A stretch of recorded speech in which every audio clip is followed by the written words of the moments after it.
Video কলে স্ত্রীর সঙ্গে শেষবার কথা বলেই আত্মঘাতী হলেন ঠাকুরনগরের যুবক অমিত চট্টোপাধ্যায়। পরিবারের পক্ষ থেকে থানায় অভিযোগ দায়ের করা হয়েছে এই বলে স্ত্রীর পরকীয়া সম্পর্কই অমিতের আত্মহত্যার কারণ। জানা গিয়েছে ৩ মাস আগে তার বিয়ে হয়েছিল ২৯ বছর বয়সী রিঙ্কি বিশ্বাসের সঙ্গে। রিঙ্কির এটি ছিল দ্বিতীয় বিবাহ। বিয়ের পর থেকেই তাদের বৈবাহিক জীবন অশান্তিতে ছিল বলে পরিবার সূত্রে খবর।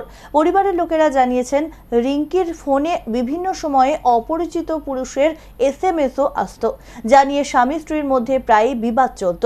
সেই পুরুষদের পরিচয় অমিত জানতে চাইলে কোনোদিনই তার উত্তর দেননি তার স্ত্রী, যে কারণে দাম্পত্য কলহ আরও বেড়ে যায়। আর এই বিবাদের জেরেই কয়েকদিন আগেই ওই মহিলা বাড়ি ছেড়ে চলেও যায়। এরপর থেকে মানসিক অবসাদে ভুগছিলেন অমিত।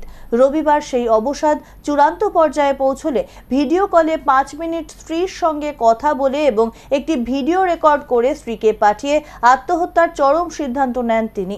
অমিতের দিদি জানান, ঘটনার কিছুক্ষণ পর রিঙ্কি ফোনে জানায় অমিত কোনো দুঃসাহসিক পদক্ষেপ নিতে চলেছে।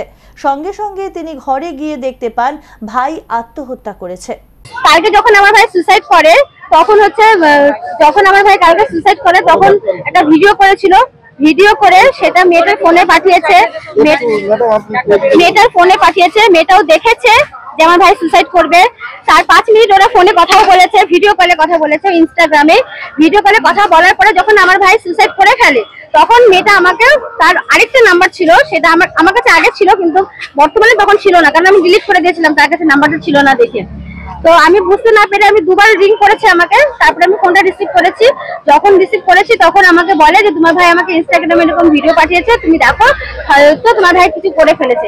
আমরা গিয়ে দেখি যে হ্যাঁ, সত্যি করে ফেলেছে। আজকে সকালবেলা যখন আমার ভাইয়ের ফোন চেক করি তখন দেখি যে ওরা ভিডিও কলে কথা বলেছে, ভাই ভিডিও পাঠিয়েছে। কালকে যখন আমার ভাইকে আমরা হসপিটালে নিয়ে আসি, যখন ভাইকে বলে দেয় ডেথ, তারপরে আমরা বাড়িতে যাই। ওরা রাতারাতি 1 ঘন্টার মধ্যে ওরা বাড়ি ছেড়ে চলে গেছে, তখন তারা বাড়িতে ছিল না। ওটাও মেয়েটার জন্যই ঘটেছে। অমিতের দেহ উদ্ধার করে ময়নাতদন্তের জন্য সোমবার শিলিগুড়ি জেলা হাসপাতালে পাঠানোর পাশাপাশি ঘটনার তদন্ত শুরু করেছে পুলিশ।